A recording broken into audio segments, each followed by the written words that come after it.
ನಮಸ್ಕಾರ ರೀ.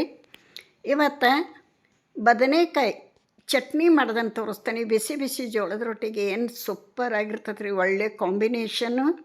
ಬೇರೆ ಯಾವ ಪಲ್ಯನೂ ಬೇಡ ನೋಡ್ರಿ. ಇದಿದ್ರೆ ಒಂದು ಫ್ಯಾನ್ ಇಟ್ಟೇನಿ, ಫ್ಯಾನಿಗೆ ಒಂದು ಟೇಬಲ್ ಸ್ಪೂನ್ ಎಣ್ಣೆ ಹಾಕೇನಿ. ಎಣ್ಣೆ ಪೂರ್ತಿ ಸ್ಪ್ರೆಡ್ ಮಾಡಿ ಈ ಬದನೆಕಾಯಿ ತೊಳ್ಕೊಂಡು ಒರೆಸ್ಕೊಂಡು ಇವನ್ನ ಹೆಚ್ಚಿಟ್ಕೊಂಡೇನಿ. ಹಿಂಗೆ ಹೆಚ್ಚೋದ್ರಿಂದ ಒಳಗೆ ಹುಳುಕದವ ಚೆನ್ನಾಗದವ ಗೊತ್ತಾಗ್ಬಿಡ್ತೈತಿ. ಇವನ್ನ ಸಣ್ಣ ಹೋಳು ಮಾಡಿಕೊಂಡು ಅದ್ರ ಜೊತೆಗೆ ಒಂದು ದೊಡ್ಡ ಟೊಮೆಟೊ ಹಣ್ಣು ಕೂಡ ಹೆಚ್ಚಿ ಹಾಕ್ಕೊಂಡೇನಿ. ಎಣ್ಣೆಯೊಳಗಿದ್ನ ಮೀಡಿಯಮ್ಗಿಂತ ಸ್ಲೋ ಉರಿ ಇಟ್ಟು ಇದನ್ನು ಫ್ರೈ ಮಾಡೋಣ. ಮೇಲೆ ಪ್ಲೇಟ್ ಮುಚ್ಚಿ ಫ್ರೈ ಮಾಡೋಣ. ಬದ್ನಿಕಾಯಿ ಸುಟ್ಟು ಚಟ್ನಿನೂ ಮಾಡ್ತಾರೆ, ಭಾಳ ಟೇಸ್ಟ್ ಆಗ್ತತಿ. ಇದು ಒಂಥರ ಟೇಸ್ಟ್ ಆಕತಿ, ಅದು ಒಂಥರ ಟೇಸ್ಟ್ ಆಕತಿ. ಎರಡೂ ಅಷ್ಟೇ ಟೇಸ್ಟ್ ಆಗ್ತಾವೆ. ಇದಕ್ಕೆ ರೊಟ್ಟಿನ ಬೇಕು ನೋಡ್ರಿ, ಜೋಳದ ರೊಟ್ಟಿ. ಬಿಸಿ ಬಿಸಿ ಜೋಳದ ರೊಟ್ಟಿದ್ದು ಬಿಟ್ಟರೆ ಯಾವ ಪಲ್ಯನೂ ಬೇಡ, ಏನೂ ಬೇಡ ನೋಡ್ರಿ. ಅಷ್ಟೊಂದು ಟೇಸ್ಟ್ ಆಕತ್ತಿದು. ಒಮ್ಮೆ ಟ್ರೈ ಮಾಡಿರಿ ಈ ರೀತಿಯೊಳಗೆ.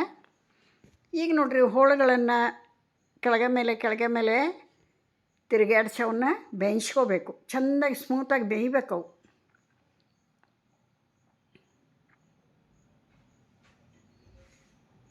ಯಾರಿಗೆಲ್ಲ ಬದ್ನಿಕಾಯಿ ಚಟ್ನಿ ಇಷ್ಟ ಮಾಡ್ಕೋರಿ, ರೊಟ್ಟಿ ಜೊತೆಗೆ ತಿನ್ನಿರಿ. ನೋಡ್ರಿ, ಬೆಂದೈತಿಲ್ಲಿ ನೋಡಕತ್ತೀನಿ. ಆಲ್ರೆಡಿ ಅದು ಸ್ಮೂತ್ ಆಗೈತಿ.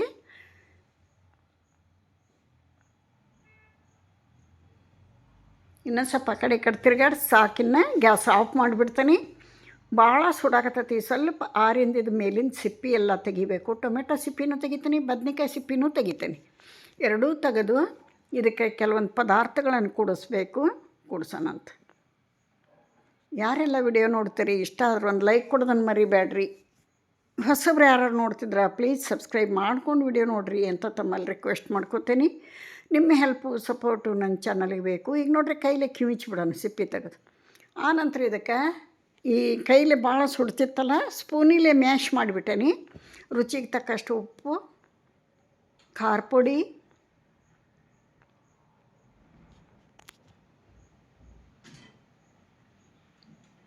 ಅದಕ್ಕೆ ಎಷ್ಟು ಬೇಕಷ್ಟು ಉಪ್ಪು ಹಾಕೇನಿ. ಖಾರದ ಪುಡಿ, ಆಮೇಲೆ ಗುರೆಳ್ಳು ಪುಡಿ ಒಂದು ಅರ್ಧ ಸ್ಪೂನ್ ಗುರೆಳ್ಳು ಪುಡಿ ಹಾಕಲೇಬೇಕು. ಭಾಳ ಟೇಸ್ಟ್ ಬರ್ತೈತಿ.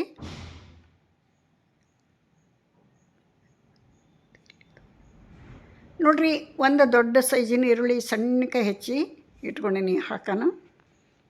ಟೊಮೆಟೊ ಹಾಕೋಣ, ಒಂದು ಅರ್ಧ ಟೊಮೆಟೊ ಹಾಕ್ತೀನಿ. ಕೊತ್ತಂಬರಿ ಹಾಕ್ತೀನಿ. ಇಷ್ಟು ಹಾಕಿ ಸ್ವಲ್ಪ ಒಂದು ಅರ್ಧ ಟೇಬಲ್ ಸ್ಪೂನ್ ಎಣ್ಣೆ ಹಾಕಿ ಮಿಕ್ಸ್ ಮಾಡಿಬಿಟ್ರೆ ರೆಡಿ ಆಯ್ತು ನೋಡ್ರಿ ನಮ್ಮ ಬದನೆಕಾಯಿ ಚಟ್ನಿ. ಫ್ರೈ ಮಾಡಿದಂಥ ಬದನೆಕಾಯಿ ಚಟ್ನಿ.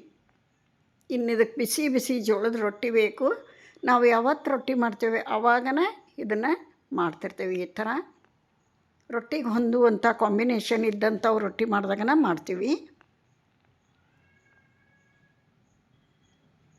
ನಮಗೆ ಜೋಳದ ರೊಟ್ಟಿ ಇಲ್ಲಂದ್ರೆ ಊಟ ಸರಿಯಾಗಲ್ಲ. ನಾವು ಮಾಡ್ತಿರ್ತೀವಿ ಜೋಳದ ರೊಟ್ಟಿನ. ನೋಡ್ರಿ, ಸೂಪರಾಗಿ ಬಂದೈತಿ. ಎಷ್ಟು ಚೆಂದಾಗೈತೆ ನೋಡ್ರಿ. ನೀವು ಒಂದು ಸಲ ಮಾಡ್ಕೊರಿ, ಭಾಳ ಟೇಸ್ಟಾಗಿ ಬಂದೈತಿ. ಬಿಸಿ ಬಿಸಿ ಜೋಳದ ರೊಟ್ಟಿ ಜೋಡಿನ ತಿನ್ನಿರಿ ಇದನ್ನು. ಇಲ್ಲಿಗೆ ವಿಡಿಯೋ ಮುಗಿಸ್ತೀನಿ. ಮತ್ತೊಂದು ರೆಸಿಪಿಯೊಂದಿಗೆ ಸಿಗ್ತೀನಿ. ನಮಸ್ಕಾರ.